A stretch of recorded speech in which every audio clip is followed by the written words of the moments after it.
We are coming up to the release of Dark Side Vision Yoda, the horrifying little gremlinoid Yoda that we all know and love. However, it does raise some questions about their efficacy within the new game mode Colosseum that begs some questions. Let's talk about it. Welcome back, ladies and gentlemen of the tribe, to another Galaxy of Heroes video with me, your bald boy Scribe. How the devil are we all doing? I hope we're doing fantastic. Those of you that frequent the events page will of course notice that just over here in 1 day and 3 hours at the time of this particular recording, that we will be getting the new marquee, A Dark Reflection, which is going to give us little gremlinoid Yoda over here. Absolutely love the look, the aesthetics of this character, right? He looks completely dope. He is this literal nightmare fuel. And who doesn't like to have new characters, right? We of course have another 5 marquees to come for this era. We are still in the very, very early stages of this era. This guy looks dope. But I was having some questions with myself, thinking about where are we actually going to use Yoda Dark Side Vision? Much like the namesake Dark Side Vision that currently exists within the game, and I'm talking about Goth Mommy Rey, of course. Let's go ahead and grab her over here. Dark Side Vision Rey, there we go. This was our sort of first introduction to a what-if character, almost. I know Dark Side Vision Rey did technically appear within Rise of Skywalker, and Dark Side Yoda did technically appear in some episode of the Clone Wars. You'll have to let me know in the comment section down below. These are sort of hypothetical characters, and Dark Side Vision Rey is a Sith character, is a First Order character, but most of her efficacy is really tied behind having Supreme Leader Kylo Ren as the leadership for her team. She can, of course, go into any Sith team. She can jump into a First Order team, but unless you have Supreme Leader Kylo Ren in the leadership, most of her powers are gated. And that seems to remain to be very true with Dark Side Vision Yoda. He looks absolutely sick. I love the look at him. It's just like aesthetically really, really cool character. But his power seems rather heavily tied to having a Sith Gungan in the leader slot. There currently is no Sith Gungan in the game, right? Dark Jar Jar is going to be the very first and probably last Dark Side Sith Gungan that we are going to be getting in the game. I can't imagine there's ever going to be another one, but I suppose never say never, right? We'll get Dark Side Sith Boss Nass, I'm sure.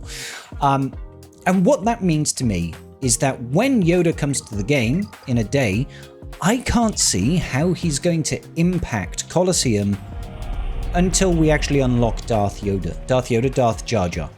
Which is a little bit worrying, right? It's a little bit concerning. If we're to go over to the error units right now, we'll have a look at the loaned units. There are currently only 3 Sith characters inside of the loaned unit slots that we can actually utilize, namely Darth Maul, Sidious, and Darth Talon. Darth Talon I can see bringing huge value here because her unique is actually great. Check it out. 24% max health, 24% offense, and 8 speed to all Sith allies. That is a really, really good bonus. However, the only leaderships that we have at the moment are going to be Darth Maul and Darth Sidious, neither of which have particularly strong leaderships. Just looking at this, obviously this is scaling to my loaned unit error levels. All Sith allies gain 12.5% evasion and 15% turn meter whenever they evade or are critically hit. There are a lot of attacks inside the Colosseum whereby you cannot evade the attack, which means you're not going to gain that turn meter, and let's be honest, turn meter is, well, not even turn meter, just a little bit of evasion isn't really going to cut it. Sidious, 11% crit chance and 10% crit damage. Honestly, maybe a hairline fracture better than Darth Maul's leadership, but it's not by a lot. And I can't imagine throwing in Dark Side Yoda will make much of a difference to make that team viable. Which begs the question, what are we actually going to do with Dark Side Yoda and the Ronin when they come to the game? If you think about it, we are going to be able to unlock, once Jackson comes into the game, we'll have Darth Jar Jar available. And I think at that point, we will probably see quite a heavy meta shift in the teams that we use in Colosseum at the moment, right? Because we'll be able to go Dark Side Yoda, we'll be able to take the Ronin, and a 5-star Darth Jar Jar alongside the likes of Talon, Maul, Sidious, maybe some combination of those. I think Talon will almost certainly be in there just because the bump to stats is going to be huge, right? But we can't do that until, like, the last 2 weeks of this era. When Jackson comes out, you'll be able to unlock Darth Jar Jar, but there'll only be Darth Jar Jar, Darkside Yoda, and those 3 Sith, right? That's probably still going to be the best team, but that's also another 6 weeks away. Which means, what are the other characters that we can use? Obviously, we've got Starkiller Luke coming out in a month. Or 2 weeks, rather. 2 weeks' time, 2 weeks and a day, right? And he might be able to elevate CLS, but I still can't help but feel like the combination of Mara Jade alongside Jedi Knight Luke leadership, maybe Starkiller can just fit in as like a support. But I don't see the team comp changing too drastically, certainly not with Yoda. I don't know what he's actually going to bring to the team. If we take a look at his abilities, and he'll probably be about ability level 4, deal special damage to the target enemy twice and daze them for a turn. All Sith allies recover 5% health and protection. It's probably only going to be him. Maybe you'll throw in Talon as well, maybe she gains that benefit. Consume, I will. Deal special damage to all enemies and all Sith allies recover 10% health and protection. Yoda siphons defense from the target enemy. This is not going to be as good as it sounds, because that siphon will not actually siphon the defense appropriately. You'll gain additional defense, you will, but the enemy's not going to lose it because they're boss type units, which means they're immune to being siphoned. So that's not really going to have a huge impact on the enemy per se. Then we've got Hear Me You Will, second special. Deal special damage to all enemies, grant target Sith ally potency up for 1 turn, Yoda stealths for a turn, and all allies gain a stack of heal over time and protection over time for 2 turns. If there is more than one ally present at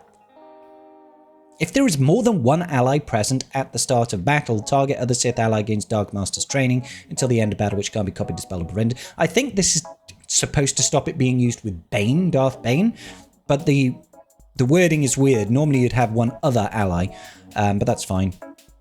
So which gives you less tenacity, but more crit damage, more defense penetration, etc., etc., and offense. I don't see how this is helping so far. Then we've got his unique over here. At the start of battle, he gains Dark Master's training, which is going to increase his damage output. Allies with Dark Master's training gain the following benefits. When they use a basic, they dispel. Whenever they use a special ability, they inflict the target with buff disruption, which is cool, but it can only be applied to Sith units. At the start of their turn, all Sith allies recover 15% protection. That's very nice. When have their protection recovery increased by 15%. So, I'm looking at this. He's got 30% defense. If the ally in the leader slot is a Gungan, all Sith allies have 100% health steal, 50% max health. When an enemy is debuffed, reduce their health recovery effects. I'm looking at it and I'm like, I don't see what Yoda is going to bring to the table. And whilst that's not necessarily a problem, at least he is going to change stuff. He will, obviously, but it's not going to be until we get to, another 6 weeks down the line. Then we might see some sort of improvements or changes to the team, which means it feels like to me we're just going to be stuck with Mara Jade Jedi, and that's okay, but it doesn't give me a whole lot of sort of enthusiasm for the rest of this run of Colosseum and era-based combat, because I just feel like we're going to be using the same team comps now until maybe we get Starkiller, maybe he changes things up. I don't see Stormtrooper concepts changing anything. I don't see us swapping out to an Imperial Trooper team. Maybe we will. I don't see us changing to a Prepared or Scoundrel faction. And I'm not saying it's not because these guys are not good, but I'm saying that as we get later in the era, generally speaking, the error levels of our actual marquee units are going to outstrip, to a significant degree, the errors on our loaned units, unless you happen to whale particularly heavy, which means that characters like Stormtrooper, like Jackson, they're going to fall out just a little bit, because the error levels that you'd have on these units is going to be so much better than what you get in the loaned units. And I just feel like Mara Jade's got such powerful synergy with Jedi Knight Luke. Maybe you'll throw in with Starkiller, that it feels like we'll just be using these two until the end of the era. Well, not the end of the era, until Jackson comes. Nobody's really going to use Jackson because everybody will jump to Darth Jar Jar. A lot of people are going to that 5-star unlock, right? Speaking of helping people with the 5-star unlock, let's just go real quick here, ladies and gentlemen, before we sort of move on. I am actually doing a giveaway for 5 free pulls of Darkside Yoda, Darkside Vision Yoda. It is going to be announced in my video tomorrow. If you want to get involved with that, go to the video linked up here and find out how to actually win those shards, okay? There's still time to enter into that competition. I want to give you guys the best opportunity to get yourself Darth Jar Jar. I'm going to be trying to do this for every single marquee this era, so let's get on it, boys. Go check out that video real quick, right? Okay, sorry about that. Anyway, to me, it kind of kills my enjoyment of the rest of this era. Not only that, there has already been a little bit of complaints from people in the community that they are actually getting auto-banned within Colosseum for their performance. Now, I've gotten pretty lucky so far. I've not caught a ban by Stray. I'm currently on my free-to-play account. What are we?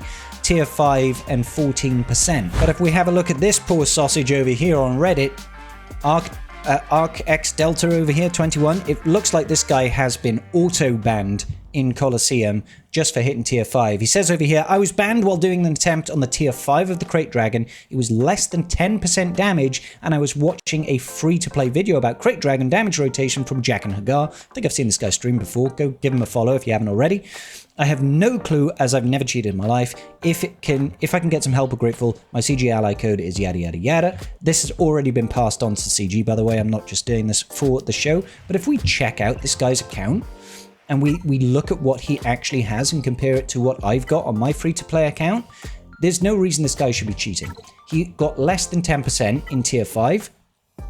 And let's check out his account. He's got error level 35 on Mara Jade and 33 on the loaned units and 3 stars. 35, 33, 3 stars. That's a lot of 3s going on there. Look at me on my free-to-play alt account. I'm 36, 5 stars and 36. So the only difference is because I got my Mara Jade to 5 stars or 4 stars even, right? I gained the extra error levels, so extra 2 error levels down here, and I've got the extra stars here. But I also went over 10% on here, and I didn't get auto-banned. So I don't know if it's because he has slightly less error levels on his loaned units, and he doesn't have 5-star character, that the system that CG put in place to stop people from cheating in this game has automatically triggered and locked him out of his account. So CG are aware of this. I'm hoping that they'll be able to unban his account pretty sharpish, because it's really unfair to get unbanned for just playing the game. Like, that guy is definitely not an egregious case of cheating. We have seen egregious cases of cheating. Let me show you one over here. Look at this guy.